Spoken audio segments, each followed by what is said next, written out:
أصبحنا وأصبح الملك لله. اليوم جينا راح نجربو لكم الجي تاع الفرنك تاع ليبيا. هذا مثلا الماركة تاعو المزرعة، العلامة التجارية تاعو المزرعة. هذه نورمالمون شركة ليبية 100%، وهذو استثمارات سعودية في ليبيا. يعني هذا شركة سعودية مستثمرة في ليبيا. نجربوهم ونشوفو ونمدو راينا. نبداو بهذا أول واحد.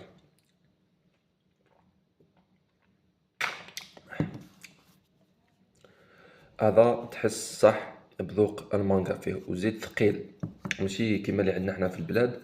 ماهو صغاريت يعني غير الماء. هذا هذا نعطيه 10/10. نزيدو نجربوها.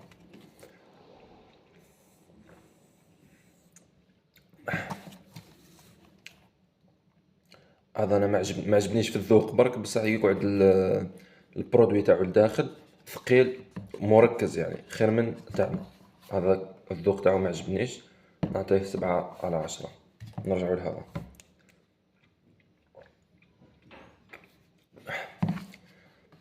هذا ثاني مليح. انا اللي عجبني بزاف هذا فخر الصناعة الليبية. وماذا بينا نزيد نشوفوا منتوجاتكم تتصدر للخارج. هذا انا عجبني، والاخوة الليبيين يبعثوا لنا منه للجزائر.